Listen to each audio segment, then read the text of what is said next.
अस्सलाम वालेकुम, आप देख रहे हैं गूंज और इंसाफ के नए तकाजे रकम किए जा रहे हैं। इंसाफ तो ये है कि कानून और आइन के होते हुए भी मर्दान में 48 घंटे कबल एक आदमी को मार दिया जाता है, डंडों से मारा जाता है। ना पुलिस रोक पाती है, ना अवाम मुश्तल होती है, ना डरती है, ना खौफ खाती है। और यहाँ पर इंसाफ का इतना भरपूर तौर पर एहतराम किया जा रहा है कि सब कुछ कानून और आइन के मुताबिक ही तो चल रहा है।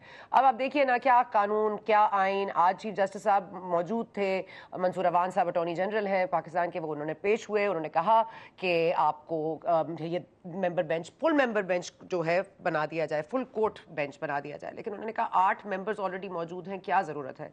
और उन्होंने इनकी खामोशी में बहुत मानी था। उन्होंने कहा कि मैं खामोशी से सुन रहा हूँ और मैं ऐसा कोई फैसला नहीं देना चाहता जिसके आगे जाके कोई नज़ीर कोर्ट हो और कोई बात इस तरह से निकले। लेकिन इस मामले में अता तारड़ साहब बड़े क्लियर हैं। पार्लियामेंट में कहते हैं कि प्रोसीडिंग्स की तफसील ना दें, और उसके बाद मंसूर अवान साहब प्रॉमिस करते हैं कि पार्लियामेंट की प्रोसीडिंग्स की पूरी तफसील कल मिल जाएगी। तो ये कोई मीडिया पोजीशन और है और जो पार्लियामेंट्री पोजीशन है वो और है। तो मामला है क्या? अता तारड़ साहब की ज़बानी, काश पर हमारी पूरी हुकूमत, हमारी ऑपोजिशन टिकी हुई है। काश काश काश काश कि हमने असेंबलियां ना तोड़ी होती, काश के इंतखाबात वक्त पर हो जाते, काश के 90 दिन की टाइमलाइन मीट कर ली जाती, काश। लेकिन इस काश से आगे इंसाफ का तकाजा है कि चीफ जस्टिस जो है उमरता बंदियाल साहब, उन्होंने कह दिया है कि मज़ाहिर अली नकवी साहब जो जस्टिस हैं मुअज़्ज़ज़, उनके हवाले से जो भी एतराज़ात हैं, जो भी उनका व्यू पॉइंट है या जो भी उनके ऊपर इल्ज़ामात लगाए जा रहे हैं, वो सुप्रीम जुडिशल काउंसिल में एड्रेस होंगे। लेकिन यहाँ पर पार्लियामेंट ने एक कमेटी बनाकर उनको उनके जो तमाम तर असासे हैं उनकी डिक्लेरेशन और उनकी डिटेल्स तलब कर ली हैं। अब ये आइन को इजाज़त देता है या नहीं पार्लियामेंट को, इस पर मज़ीद बात करेंगे। इरफान कादिर साहब हमारे साथ हैं, साबिक अटॉर्नी जनरल है। इरफान कादिर साहब, इफ़ आई रिमेंबर करेक्टली, आपने मुझे बताया था कि फ़हमीदा मिर्ज़ा साहिबा उस वक्त स्पीकर थी, आप उस वक्त अटॉर्नी जनरल थे, और बात हो रही थी कि जज साहब पेश होंगे, चीफ जस्टिस पाकिस्तान। उन्होंने कहा था अगर मुझे बुलाया जाएगा मैं पेश हो जाऊंगा। तो अब यहाँ पे 3 जजेस की तलबी भी है, असासों और डिक्लेरेशन की तफसीलात भी तलब कर ली गई हैं। आपको मुझे सिर्फ क्लियरली ये बताइएगा कि आइन क्या पार्लियामेंट को ये राइट देता है आर्टिकल 209 के हवाले से, या ये मिसकॉन्डक्ट का मामला सुप्रीम जुडिशल काउंसिल ही देख सकती है? देखिए, जो मिसकॉन्डक्ट का मामला है वो सिर्फ सुप्रीम जुडिशल काउंसिल देख सकती है। जजेस के मिसकॉन्डक्ट पे पार्लियामान को कोई इख्तियार इस तरह का हासिल नहीं है कि वो जजेस को मिसकॉन्डक्ट पे ट्राई करें। लेकिन जहां जजेस अपनी जुरिस्डिक्शन से बाहर निकल जाते हैं, या जजेस किसी तरह की कोई करप्शन में इंडल्ज करते हैं, या वो ऐसी चीज करते हैं जिससे कि पार्लियामान का इस्तेहकाक मजरू होता है, फॉर एग्जाम्पल एक कानून जो पार्लियामान ने बनाया है उसको अदालत तो सस्पेंड नहीं कर सकती। उस हद तक अगर वो उनको मौका देना चाहते हैं कि आप हमें एक्सप्लेन करें क्यों उनको अपॉर्चुनिटी ऑफ हियरिंग देना चाहते हैं, तो जजेस को चाहिए कि खुद आगे होके वो अपॉर्चुनिटी ऑफ हियरिंग लें, ताकि मजीद अगर पार्लियामान कोई कार्रवाई उनके खिलाफ करना चाहती है तो उससे जजेस अपने आप को बचा के उससे बच सकें। लेकिन इरफान कादिर साहब, यानी कि पार्लियामेंट तो आपको ये डिस्क्रेशन नहीं देता, आपको ये पावर नहीं देता, लेकिन आप कह रहे हैं क्योंकि नहीं सुनी जा रही किसी की, तो इसलिए हम पार्लियामेंट जो है वो अपनी खुद मुख्तारी के तहत ये कर सकती है। लेकिन अगेन, आईनी है या गैर आईनी तरीका है ये? आपको शायद समझा नहीं सका। ये जो इन्होंने किया है ना कि ये 2 केसों में जिस तरह से इन्होंने आइन को अपने हाथ में लिया है, एक इन्होंने पंजाब हुकूमत गिरा दी, एक उन लोगों को मुसल्लत करना चाहते हैं जल्दी इलेक्शन करा के, जो कि इलेक्शन आइन का मंशा ही नहीं है। तो और फिर ये जो कानून इसको इन्होंने सस्पेंड किया है जिसको कर नहीं सकते, ये सारी चीजें तो हाई ट्रीजन के जुमरे में आती हैं। और अगर पार्लियामान इस तरफ जाना चाह रही है, लेकिन फिर भी पार्लियामान अगर बड़ा दिल दिखाती है और उनको मौका देती है कि आप अपना मौकफ हमें बयान करें कि आपने ये सब कुछ क्यों किया, तो इनको जाके तो वहां पे अगर इनसे कोई गलती हुई है तो उस गलती का इतराफ करें, ताकि इनके खिलाफ ट्रीजन का केस ना बने। वरना तो पार्लियामान की जो कमेटीज हैं, इस तरह के मामले जब उनके पास आते हैं, आम आदमी को तो बुलाते भी नहीं है, वो डायरेक्टली अहकाम जारी कर देते हैं मुख्तलिफ इदारों को, तफ्तीशी इदारों को, कि आप तफ्तीश शुरू करें और अगर आप समझते हो तो आप इनको अरेस्ट करें। अच्छा, ये बता दें कि सदारती रेफरेंस का हवाला दिया चीफ जस्टिस ऑफ पाकिस्तान ने। उन्होंने कहा कि जो फायज ईसा वाला मामला है वो प्रेसिडेंशियल रेफरेंस का था, तो उसके तकाजे और हैं, इसके तकाजे और हैं। और एक पब्लिक पोजीशन भी चीफ जस्टिस ले चुके हैं कि सिटिंग मेंबर बेंच जो है उसमें जस्टिस मुज़ाहिर अली नकवी साहब भी मौजूद हैं। तो एक बड़ी ओपनली उन्होंने एक स्टेटमेंट दे तो दिया, उनकी खामोशी के बावजूद हम तक समझ तो आ रही है, लेकिन बदले बदले से सरकार नजर आते हैं इरफान कादिर साहब जब से GHQ में मुलाकात हुई है। क्या आपको ऐसा महसूस हो रहा है? देखें, चीफ जस्टिस साहब को हर वो जज जिसकी के इस वक्त पोजीशन वल्नरेबल है वो उनके लिए बहुत अहम है। मुज़ाहिर नकवी की पोजीशन उस वक्त बहुत वल्नरेबल है क्योंकि उनके खिलाफ सुप्रीम जुडिशल काउंसिल में एक मामला आया हुआ है और चीफ जस्टिस साहब उनको प्रोटेक्ट करके अपने हम ख्याल बना के तो अपने जो मामला हैं वो तय कर रहे हैं बताने के लिए कि हमारी मेजोरिटी है। इसी तरह उसमें 3-4 वो जजेस हैं जिनको कि out of turn supreme court में लाया गया है, वो भी मरून मिन्नत हैं चीफ जस्टिस के। और फिर ये जो हम ख्याल जजेस हैं जिसमें कि 2 जजेस जो हमेशा बैठते हैं चीफ जस्टिस के साथ बेंच में, वो भी चीफ जस्टिस साहब का एक किस्म का वो एक असासा सा बने हुए हैं और चीफ जस्टिस साहब अफोर्ड नहीं कर सकते कि उन जजेस के साथ वो ना खड़े हों, क्योंकि चीफ जस्टिस साहब की अपना सर्वाइवल जो है इस वक्त वो उन जजेस के साथ है फिलहाल, और वो इस वक्त कानून और आइन को कम देख रहे हैं और उन जजेस की सपोर्ट को ज्यादा देख रहे हैं। सर, ये बता दीजिएगा कि आज जो बात हो रही है वो तो हो रही है, लेकिन एक शौकत अजीज सिद्दीकी साहब है जैसे जस्ट रिटायर्ड है, उन्होंने ये भी कल पिछले प्रोग्राम में उन्होंने फरमाया था कि पहले भी मुज़ाहिर अली नकवी साहब पर इल्जामात लगे थे और उस वक्त जो जनरल रिटायर्ड फैज हमीद है उन्होंने उनको बचाया था और उनकी पोजीशन मुस्तहकम की थी। और यहाँ पर ये मामला है कि 40 मिनट में फैसला आ जाता है। जो शौकत अजीज सिद्दीकी साहब का वो उनके खिलाफ रजिस्ट्रार भी लिख देता है, वो अपनी जज की पोजीशन से भी जाते हैं, उनकी समाअत भी नहीं होती, सुप्रीम जुडिशल काउंसिल में पिटीशन पेंडिंग है, महीनों में एक समाअत होती है। लेकिन अब उनकी मतलब रिटायर हो गए वो एज जज, लेकिन वो अपनी पिटीशन लेके बैठे हुए कि मुझे जज बनने का हक हो। और उनको उन्होंने ये कह रहे हैं कि फैज हमीद साहब ने कुछ इस तरह के मामला किए कि उनकी जो प्रमोशन थी वो रुक गई। देखें, फैज हमीद साहब ने क्या किया क्या नहीं किया मुझे इसमें जाने की जरूरत नहीं है, लेकिन एक बात मैं बखूबी जानता हूं और वो ये है कि बेंचेस के मामले में और केसेस के मामले में, केसेस में पिक एंड चूज होता है, जो मर्जी केस चाहते हैं लगा देते हैं, जो केस चाहते हैं नहीं लगाते। और इसी तरह से बेंचेस में भी जजेस में भी पिक एंड चूज कर रहे हैं, अपनी मर्जी के जजेस जो हैं उनको बेंचेस पे लाया जा रहा है। और लॉयर्स को में भी पिक एंड चूज हो रहा है कि मैं जब इलेक्शन कमीशन के वकील के तौर पे पेश हुआ था तो चीफ जस्टिस साहब नहीं चाहते थे कि मैं इलेक्शन कमीशन को रिप्रेजेंट करूं, बल्कि वो चाहते थे कि वो जो इन हाउस लॉयर है उसका वो रिप्रेजेंट करे। और जब मैं वहां पेश हुआ तो उन्होंने कहा कि आपने इनको कैसे सुपरसीड कर लिया। मैंने उसी वक्त चीफ जस्टिस के आगे हाथ ही जोड़ दिए। मैंने कहा जी आपकी मर्जी है, आप जिसको मर्जी है वकील चुन लें, आप खुद ही चुन लें इलेक्शन कमीशन का वकील, खुदा हाफिज मैं जा रहा हूँ। और मैं छोड़ के चला गया था। तो ये जो पिक एंड चूज है चीफ जस्टिस साहब का, ये बड़ा वेल नोन है अब।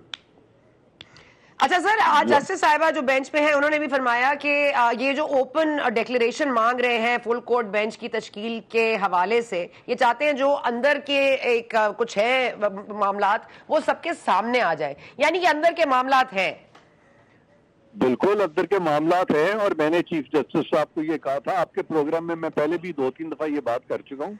मैंने उनको खुद कहा था कि आपके फैसलों की लेजिटिमेसी तब तक नहीं होगी जब तक कि आपके जो इंटरनल कॉन्फ्लिक्ट है आप उसको दूर नहीं करेंगे।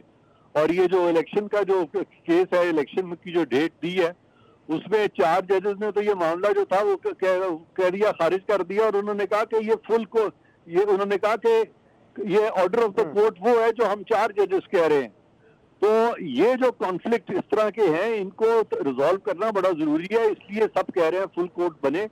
लेकिन चीफ जस्टिस साहब को अंदाजा है कि अगर एक भी जज उनके मसलक का ना हुआ तो वो 3 से 5 मिनट में सारे केस को हजम कर सकता है। क्योंकि जब लॉजिक से बात होगी और कोर्ट में जब लॉजिक से बात होती है तो वो तो एक वकील जो है, जो इंडिपेंडेंट लॉयर है, उसको नहीं बर्दाश्त करते, तो एक जज को कैसे बर्दाश्त करेंगे। जाए कि वो फुल कोर्ट बना दे, उनका इतना ज़र्फ मेरा नहीं ख्याल है कि वो फुल कोर्ट इस वक्त बना दे, वो खुद बंद गली में फंसे हुए हैं। सर ये बंद गली से रास्ता कैसे निकलेगा बाहर? वो तो ठीक है, फुल कोर्ट तो वो नहीं बना रहे, 3 हफ्ते की समाअत भी मुलतवी हो गई है 3 हफ्ते तक। लेकिन ये फरमा दीजिएगा, क्योंकि आज एक और मामला है, मैं फैज हमीद साहब का नाम नहीं लूंगी, लेकिन ये मामला जो है इस वक्त आप देख रहे हैं आफरीदी साहब को, जिन्होंने चीफ जस्टिस बनना था पेशावर हाई कोर्ट के, उन्होंने इस बुनियाद पर उनको नहीं बनाया गया क्योंकि एजेंसीज ने कोई रिपोर्ट में उनके ऊपर खदशात जाहिर किए थे। आज जस्टिस अतहर मिनल्ला साहब के भी कॉमेंट्स आपने देख लिए। मतलब इस तरह का पावर वील्ड करती है एस्टैब्लिशमेंट कि वो यहां तक मुतअसर अंदाज हो सकती है। नहीं, ये एस्टैब्लिशमेंट जहाँ ये तासुर मिलता है कि बड़ी अथॉरिटी वील्ड करती है, वहां पे हमने देखा है कि कई दफा चीफ जस्टिस जो है वो एस्टैब्लिशमेंट तो क्या, वो तो आइन से भी मुबर्रा फैसले करने शुरू कर देते हैं। तो दोनों तरफ ही हैं ये बातें। ठीक हो गया, thank you so much Irfan Qadir साहब, आपने वक्त दिया। अब हमारे साथ मौजूद है पाकिस्तान पीपल्स पार्टी से बहुत ही जाहिर तारुफ के मोहताज नहीं शर्जील इनाम मेमन साहब। शर्जील साहब बहुत शुक्रिया, आपने वक्त निकाला। कराराबाद तो हो गए लेकिन धांधली के इल्जामात भी साथ हैं। यहाँ तो हमने सुना था कि जब रिजल्ट आ जाता है तब बात होती है कि धांधली होगी, यहाँ तो उससे कबल ही जब इलेक्शन के मुद्दत से पहले ही और उस दिन से पहले ही ये गर्दान हो रही थी कि आप लोग धांधली कर रहे हैं, प्री पोल रिगिंग हो रही है। अब आप बता दीजिएगा इस इल्जाम का क्या जवाब दें, और पीटीआई ने अपना वजन तो आपसे हटा के अगर वो दे दें जमात इस्लामी को, तो क्या होगा, मेयर को किसका होगा? बिस्मिल्लाह, थैंक यू सना साहब। आप देखेंगे जमात इस्लामी की तरफ से ये नहीं कि पोलिंग डे पे कोई बात शुरू हुई। पोलिंग डे के पहले दिन से उनको बस एक जो उनका स्लोगन था था, और वो ही उनका मकसद था कि वो उनको पता था कि जी ग्राउंड रियलिटीज क्या है। और कल भी जब इलेक्शन हो रहा था तो 3 बजे जमात इस्लामी के अमीर साहब जो है कराची के, वो प्रेस कॉन्फ्रेंस में बैठने मीडिया तो उन्होंने कहा कि जी हमें लोगों को निकले और आप वोट दें।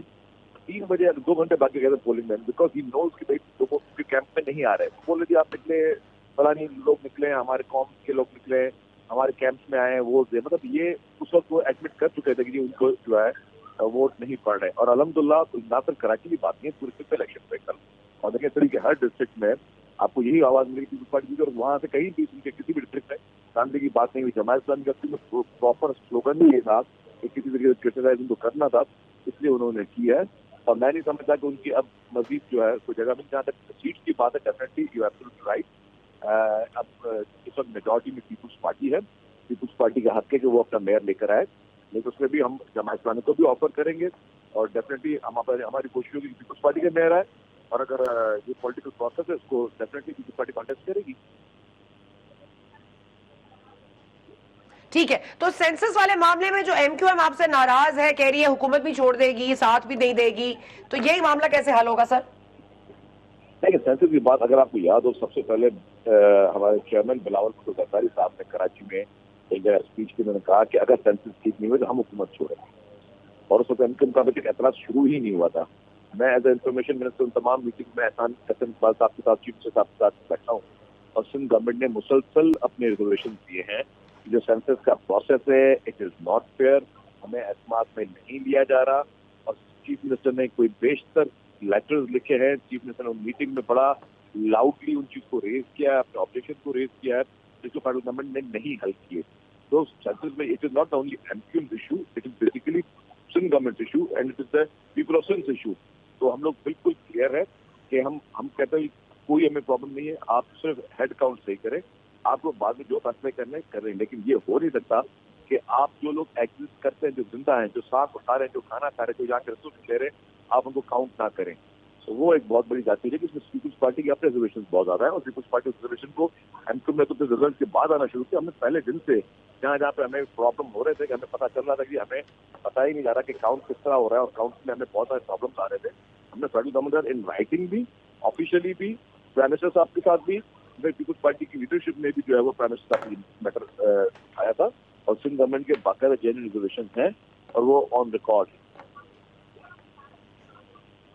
शर्जील साहब, ये खान साहब जो आज गुफ्तगू कर रहे हैं, बल्कि कल उन्होंने गुफ्तगू की, उन्होंने एक जो सर्विस जो है उनके फौज के अफसर, उन्होंने उन पर इल्जाम बात भी लगाए, नाम भी लिया, उस पर शहबाज शरीफ साहब की एक पोजीशन आई कि हम इजाजत नहीं देंगे, लेकिन इजाजत तो इमरान खान साहब को दरकार ही नहीं है किसी की, वो तो बोलते रहेंगे। लेकिन आज डीजी ISPR की तरफ से भी ये स्टेटमेंट आ गया है कि वो कानूनी चाराजोई करने का हक रखते हैं।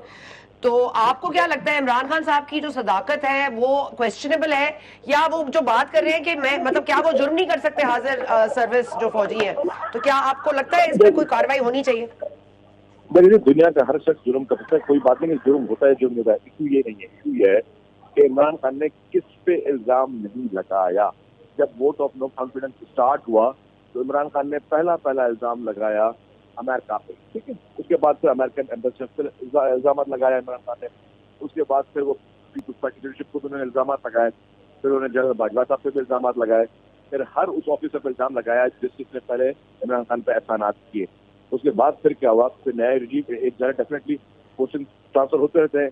जब इदारे में ट्रांसफर पोस्टिंग तो उनको फिर उन्होंने हर एक ऑफिसर पर इल्जाम लगाया, फिर उनके खिलाफ ना सिर्फ इल्जाम लगाए, इमरान खान के खिलाफ ट्रेंड चलवाए। इमरान खान ने उनकी सबकी फैमिलीज को निशाने पे लिया। पीटीआई के जो सोचा समझा एक सोशल मीडिया पे एक विंग है जो कि बाहर से ऑपरेट हो रहा है, उन्होंने बाकायदा एवरी डे मुख्तलिफ ट्रेंडिंग, बदतमीजी वाले ट्रेंडिंग, हर किस्म की जितनी भी एक इखलाकी कदरात उनको पार करते हुए इमरान खान ने सबके खिलाफ एक सोची समझी साजिश के साथ वो सारी चीजें की। लेकिन सवाल ये नहीं है, सवाल ये है कि क्या इस मुल्क में जो लिबर्टी इमरान खान को हासिल है वो सबके लिए वही लिबर्टी है? क्या जिस तरह इमरान खान इस वक्त कानून को रोंद रहे हैं, क्या जिस तरह उनको अदालतों से जिस तरीके से बिल्कुल मैं कहता हूँ कि मतलब गैर कानूनी और गैर आईनी तरीके उनको जो रिलीफ मिल रहा है, क्या ये माजी में सबके लिए थे? नहीं थे। आप देखें कि आज भी इमरान खान को एक लाडले की तरह, स्पेशल चाइल्ड की तरह जो उसको बाकायदा ट्रीट किया जा रहा है, और बाकी लोगों के लिए कानून दूसरा है अच्छा आपका, इसके लिए बिल्कुल कानून दूसरे हैं। अदालतों से एडवांस में इनको जो जमानतें मिल रही हैं, इमरान खान के जितने बहुत बड़े बड़े क्राइम्स हैं, ये तो अभी आपसे धमकियों की बातें मैं कह रहा हूँ, धमकियां बिल्कुल नाकाबिले बर्दाश्त है। अपने ही इदारे के आप मुतनाज़ा कर रहे हैं, अपने ही इदारों के खिलाफ साजिश कर रहे हैं, लेकिन इसके अलावा जो बड़े बड़े आपने क्राइम्स किए, जिस तरह आपने मेमन साहब मतलब एक सवाल ले लीजिए, मेमन साहब एक सवाल ले लीजिए। मैं कह रही हूँ कि जरदारी साहब पर इल्जाम लगता है, आप लोग खामोश रहते हैं। मोहसिन नकवी साहब पर इल्जाम लगता है, आप लोग खामोश रहते हैं। नवाज शरीफ, शहबाज शरीफ साहब को चोर, डाकू, लुटेरा जो मर्जी कहा जाता है, वो भी खामोश रहते हैं। जज के हवाले से कोई बात हो जाए तो कंटेम्प्ट का वो चॉइस रखते हैं कि वो कर लें, और ये ISPR इनको भी डिफेंड करेगा। तो पार्लियामेंटेरियंस को डिफेंड करने के लिए भी कोई होनी चाहिए आईनी तरमीम। मैं लेकिन आपको बताता हूँ, मैं बिल्कुल इसी से कायल हूँ कि जिस शख्स पे भी कोई गलत इल्जाम लगे उसके खिलाफ कानूनी चाराजोई का इख्तियार होना चाहिए और कानून को बड़ा स्ट्रांग होना चाहिए। हमारे पास अनफॉर्चुनेटली डिफेमेशन के जो लॉज है वो बहुत वीक है। अगर मैं किसी भी झूठा इल्जाम लगा दूं या कोई और कोई झूठा इल्जाम लगा दे तो वो कोई अकाउंट फॉर नहीं होते। हमें डिफेमेशन लॉज को स्ट्रांग करना चाहिए। मैं बिल्कुल इस चीज को मैं आपसे 100% होता हूँ। मैं कुछ चीजों से मतलब आउट ऑफ द ब्लैक कहता हूँ कि जी डिफेमेशन रूल्स आप करते क्या हो, किसी पर इल्जाम लगाते हो, उसका परसेप्शन क्रिएट करते हो और फिर उसको आप पूरे मुआशरे में बदनाम और किसी काबिल नहीं छोड़ते हो कि वो फिर किसी को के मतलब वो अपने मुआशरे का हिस्सा भी बन सके। यही चीजें इमरान खान के तरह से बेसिकली ये कल्चर इमरान खान ने ज्यादा मुतारफ कराया।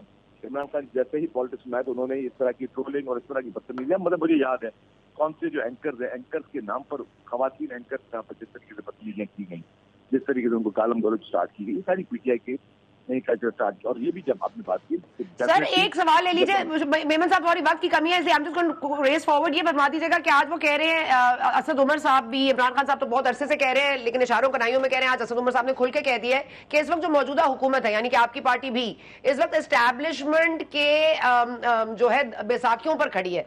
इस इल्जाम को आप कैसे रिएक्ट करेंगे इस पर?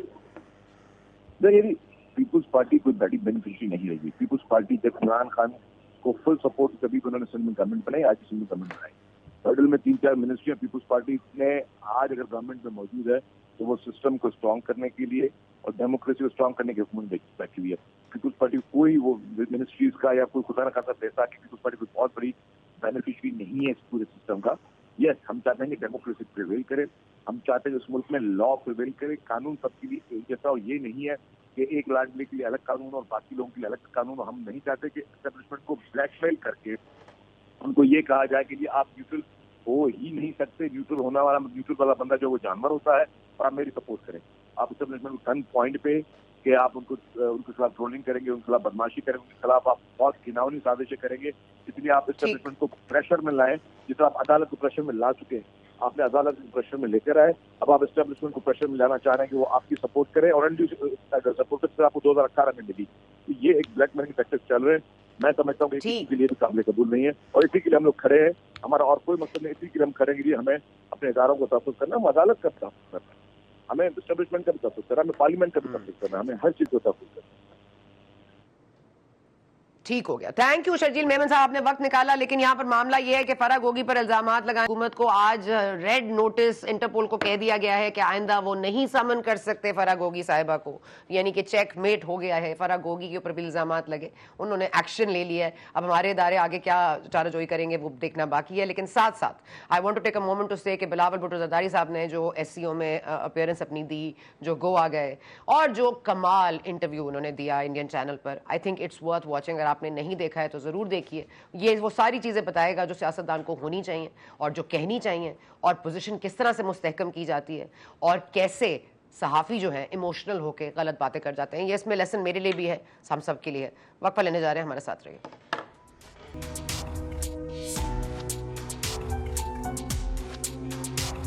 जी वेलकम बैक। और हम बात कर रहे थे पहले शर्जील मेमन साहब से, इरफान कादिर साहब से, कुछ कानूनी जो चाराजोई है उसका इस्तेहकाक किसके पास है, चीफ जस्टिस क्या कर सकते हैं और इख्तियारात क्या हैं पार्लियामेंट के पास, ये भी हम बात करेंगे। जस्टिस ज़ाहिर अली नकवी साहब जो मौजूद जज हैं, वो उनके हवाले से भी जो इल्ज़ामात लग रहे हैं उनकी डिटेल्स क्या हैं। मियां दाऊद साहब ने हमें ज्वाइन किया, सुप्रीम जुडिशल काउंसिल, उनका केस चल रहा है अगेंस्ट ज़ाहिर अली नकवी साहब, जिनके हवाले से इनको लीगल नोटिस भी मौसूल हुआ है ज़ाहिर अली नकवी साहब के बेटों की तरफ से। अब उसकी भी क्या अपडेट है उस पर भी जानने की कोशिश करेंगे। सेनेटर राना मकबूल साहब भी हमारे साथ मौजूद है PMLN से। बहुत शुक्रिया आप दोनों शख्सियत का। सर मैं पहले आपके पास आ जाती हूँ दाऊद साहब। ये मामला क्योंकि प्रेसिडेंशियल रेफरेंस नहीं है और क्योंकि सुप्रीम कोर्ट में कलअदम हो चुका है, 2 बार इसको रिजेक्ट कर दिया गया है, तो आप अभी भी अपनी पोजीशन पर कायम हैं? यहाँ पार्लियामेंट भी उनकी डिटेल्स मांग रही है अकाउंट्स की। आपका केस इस वक्त कहाँ है? क्योंकि प्रेसिडेंशियल रेफरेंस तो नहीं है, लेकिन आप बजाते खुद मौजूद हैं इस केस के हवाले से। सनापा, लेट मी करेक्ट यू, अभी इसको रिजेक्ट नहीं किया सुप्रीम कोर्ट ने या सुप्रीम जुडिशियल काउंसिल ने। वो chief justice Pakistan mister justice Umar Bandial साहब ने अपनी जाती ख्वाहिशात पर मबनी जो मैं समझता हूं कि उन्होंने अपने इख्तियारात से तजावज़ किया, वो ऑब्जर्वेशंस दी जो उनको नहीं देनी चाहिए थी, हमारे रेफरेंस के हवाले से, हमारी शिकायत के हवाले से। बदकिस्मती है कि पाकिस्तान की, कि पाकिस्तान गुज़श्ता 5-6 सालों से, बिलखसूस 2017 से एक ऐसे अदालती दौर से गुजर रहा है जो अदालती दौर किसी भी तौर के ऊपर उसको अदालती दौर नहीं कहना चाहिए, जिसमें चीफ जस्टिस साहबान जो है वो अपने ये इल्जामात लग रहे हैं कि वो अपने इख्तियारात का नाजायज इस्तेमाल कर रहे हैं, वो पसंद और नापसंद की बुनियाद के ऊपर पाकिस्तान की सबसे बड़ी अदालत को चला रहे हैं। और आप देखें, पूरी दुनिया जानती है कि जब भी किसी मुल्क में अनारकी फैलती है तो उसकी वजूहात जो है वो अदालती फैसले और इंसाफ की अदम फराहमी जो है वो होती है। और यही सलूक जो है वो हम देख रहे हैं कि 2017 से आज के दिन तक पाकिस्तान के अवाम के साथ जो है वो हो रहा है। सुप्रीम जुडिशियल काउंसिल एक बिल्कुल इंडिपेंडेंट फोरम है। उस फोरम के अंदर जिसके सरबराह चीफ जस्टिस पाकिस्तान है और बाकी 5 जज साहबान है, उसके अंदर एक शिकायत जाती है।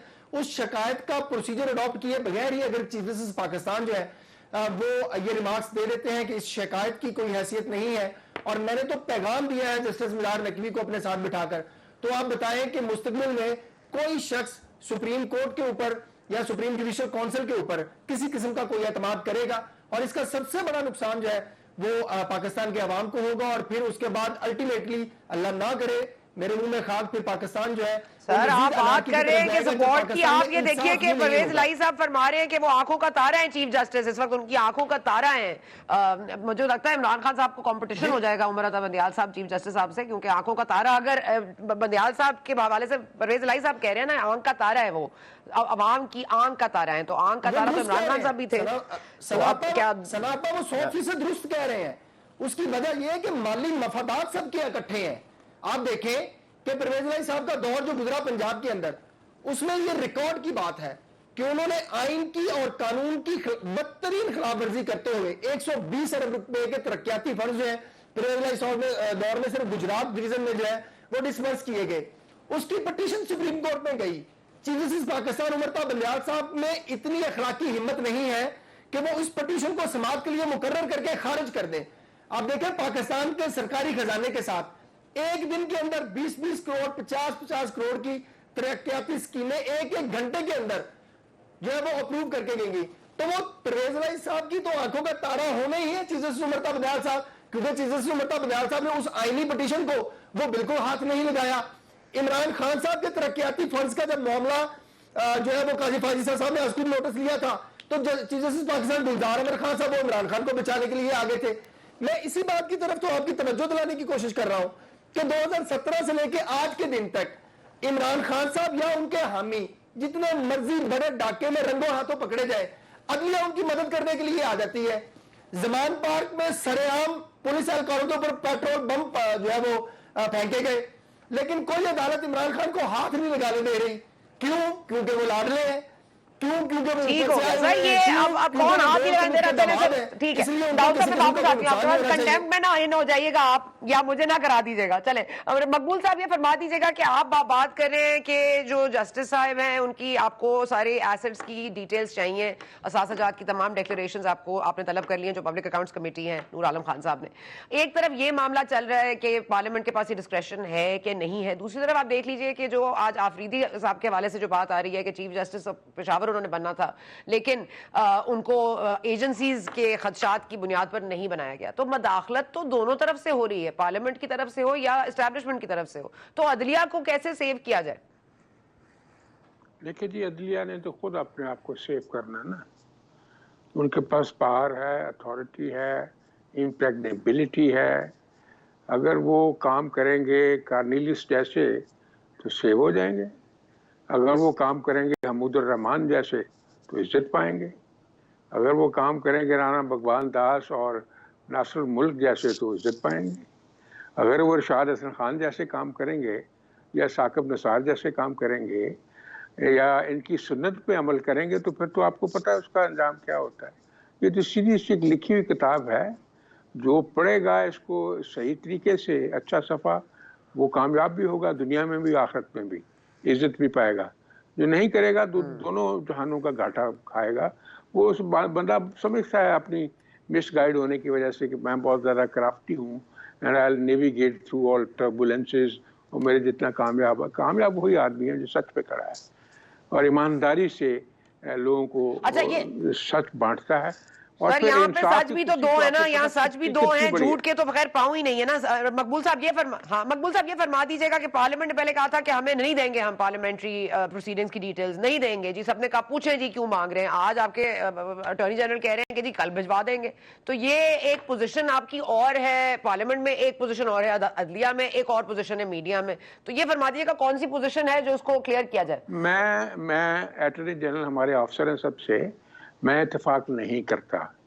अगर अटॉर्नी जनरल साहब बहुत पढ़े लिखे आदमी हैं, अगर वो 69 आर्टिकल पढ़ लें, आप भी पढ़ लें, दाऊद साहब बड़े को पता है 69 में जितनी प्रोसीडिंग्स होती हैं पार्लियामेंट की वो किसी को नहीं दी जा सकती, ना उनको कोई ले सकता है, ना उनको कोई प्रूव कर सकता है, ना उनको कोई उसको एविडेंस के तौर पर इस्तेमाल कर सकता है।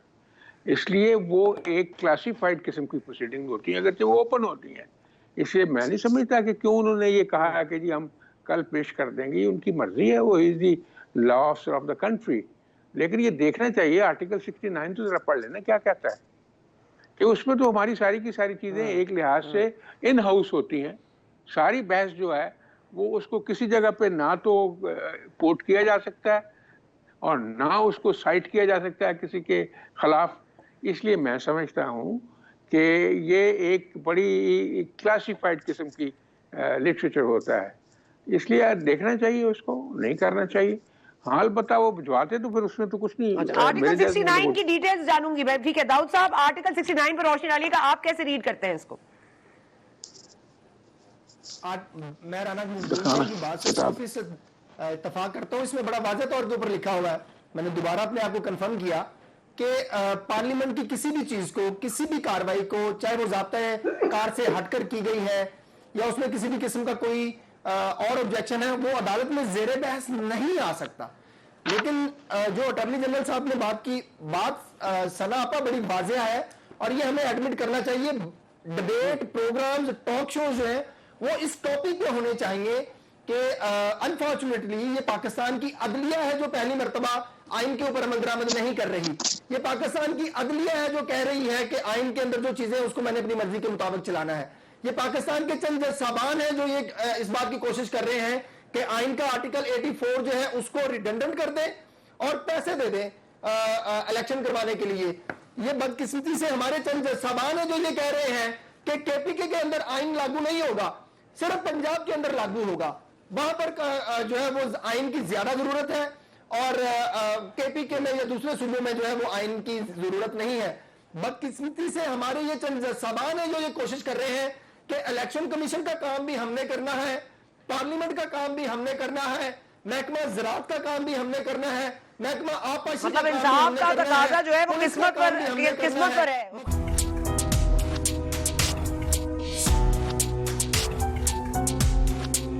And welcome back. आज ये रूमर्स जो हैं वो सर्कुलेट कर रहे हैं कि आईएमएफ में हमारी बारी नहीं आई है। पहले खदशा होता था कि श्रीलंका ना बन जाए पाकिस्तान, लेकिन अब तो श्रीलंका से भी आगे चला गया। श्रीलंका को भी आईएमएफ ने फंड दे दिया है, लेकिन पाकिस्तान की बारी नहीं आ रही।